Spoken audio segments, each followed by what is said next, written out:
Ibu Teresa pernah berkata, cinta yang sejati itu adalah cinta yang sampai meneteskan air mata. Jadi ibu-ibu, kalau Anda sampai sedih berduka cita oleh suamimu, good, you have good husband. Tapi kalau istri belum pernah menangis mencintai suami, jangan-jangan suaminya yang banyak menangis.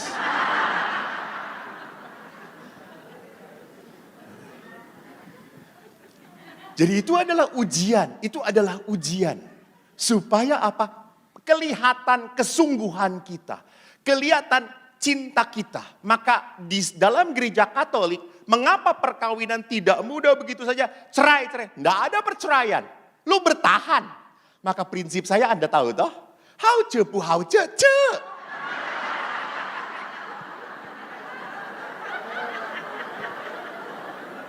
Itu yang saya pegang. Yang mau jadi pastor saya yang bisa membuat saya bahagia menjadi pastor. Saya bahagia karena apa? Tuhan memakai saya, Tuhan memberkati saya, Tuhan mencintai saya. That's enough for me. Tapi kalau tiba-tiba karena Tuhan cinta lalu banyak ibu-ibu ngirimin makanan, oh that is blessing, you know.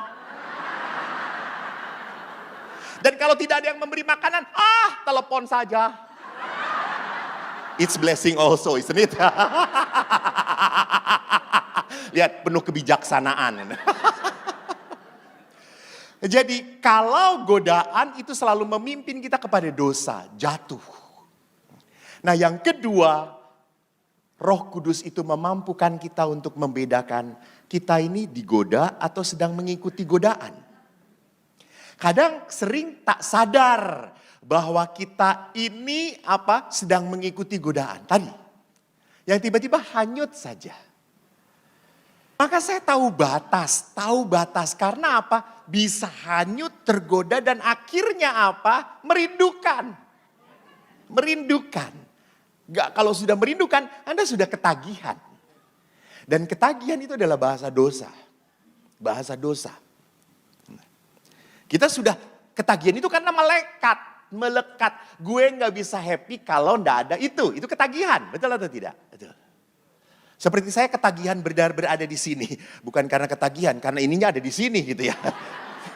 Yang di sini ngiri, Romo. Ya, saya pindahin. Iya. Betul, saya juga bingung jadi kenapa saya di situ terus ya. Saya ngikutin MC saudara-saudara moderator. Kalau saya tidak mengikuti amplop kagak ada. Saya taat. Yang ketiga, tidak hanya kita, kok jadi ngelihatnya Romo Yusa?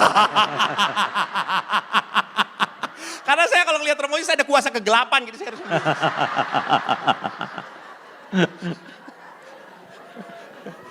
Jadi kita harus membedakan antara digoda dan mengikuti godaan. Kita harus sadar, kalau kita selama digoda, oke. Tapi pada saat kita sudah mengikuti godaan, kita harus detach. Tidak attach. Detach itu mengambil jarak. Saya harus mengambil jarak. Sama, kalau saya sudah marah, pusing, tidak tahu apa yang harus Anda lakukan, Anda sudah terlilit oleh kuasa kegelapan. Jadi kuasa kegelapan itu bisa juga kerumitan jiwa, kerumitan. Dalam bahasa Inggris scrupulous gitu ya. Semua hal dijadikan salah, semua hal dijadikan rumit. Gitu. Itu sudah kusut. Yang ketiga adalah apa? Membuka kedok kebohongan pada godaan. Itu yang tadi saya katakan. Godaan sering nampak baik, indah, namun ujungnya maut. Ujungnya penderitaan. Ujungnya menjadi apa? Saya merasa menderita. Saya merasa salah. Maka perhatikan, kalau orang itu sadar, kuasa kegelapan itu bukan seperti yang menakutkan. Indah kok, bagus kok. Maka konsultasi pun kalau hampir Anda satu konsultasi dan Anda pergi bagus, terbantu bagus. Tapi kalau dengan 1, 2, 3, 4, 5 konsultasi Anda nggak beres, ini tanda-tanda. Ini tanda-tanda apa? Tanda-tanda Anda sudah ketergantungan. kelekatan. Bahasa roh jahat selalu dilogis-logiskan, selalu masuk akal. Nggak salah kok. Contoh, lihat orang yang merindukan anak. Lalu pakai bayi tabung. Bolehkah dalam gereja? Nah lihat tuh, tidak ada kesepakatan. Boleh atau tidak? Boleh atau tidak? Nah, jelas. Gereja punya hukum yang jelas. Bahwa untuk kelahiran seorang anak itu hanya boleh terjadi secara normal. Tidak ada intervensi manusia seperti apapun. Lalu akhirnya ada orang yang mengatakan, Romo, kan ada orang yang sungguh mau merindukan ingin punya anak. Kenapa kok nggak boleh? Kok tidak diperbolehkan? Kan wajar toh seorang ayah ibu merindukan seorang anak. Betul. Tapi ingat, anak itu di dalam hidup perkawinan adalah anugerah. Dan jangan menjadikan anak sebagai sumber kebahagiaan perkawinan Anda. Salah. Karena hati-hati, anak pun bisa merenggut cinta suami istri. Tuh. Pada suami istri itu tidak boleh cintanya kurang dari 100%. Anak itu buah dari cinta suami istri. Karena seringnya apa? Saking cintanya kepada anak, you have so many time with your children, but you have no time with your couple. That's not right. Gak benar. Maka sering juga terjadi opa oma senang sekali ngerawat cucunya. Dan cucu senang dengan opa oma. Karena semua apa-apa boleh. Oma gak berani melarang, sekali melarang cucu gak akan datang.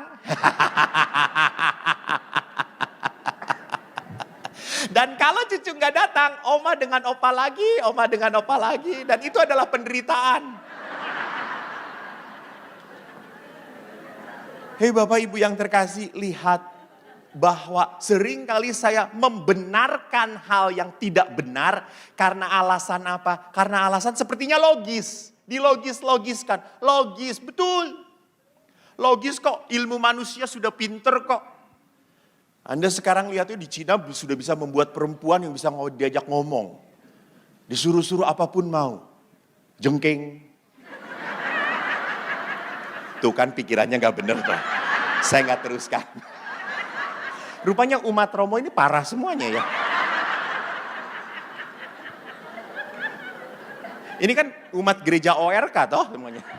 Bukan umat saya Romo ini, sebagian besar umat Helena. Didikannya OSC.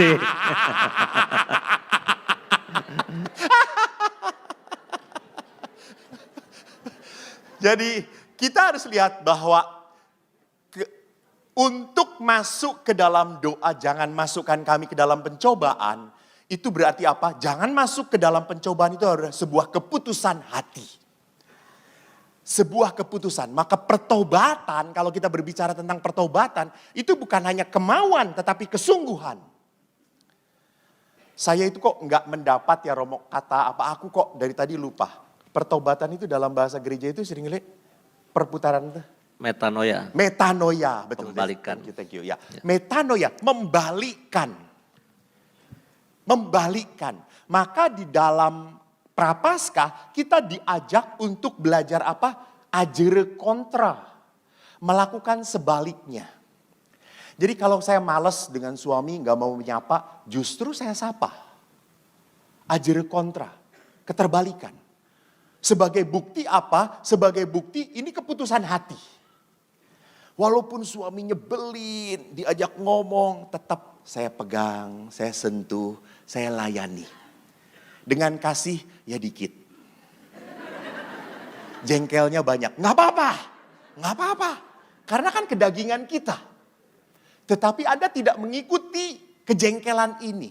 Justru Anda mengikuti kebenaran.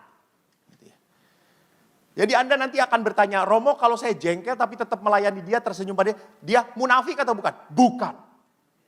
Tidak munafik. Anda mengalahkan kelemahan Anda. Kalau munafik itu kan Ini ngomongin, lu ngomong, tetapi kalau Anda dengan pasangan Anda berbuat baik, walaupun Anda sebetulnya jengkel banget, Anda mengalahkan kelemahan Anda. Di sini yang disebut sebagai keputusan hati.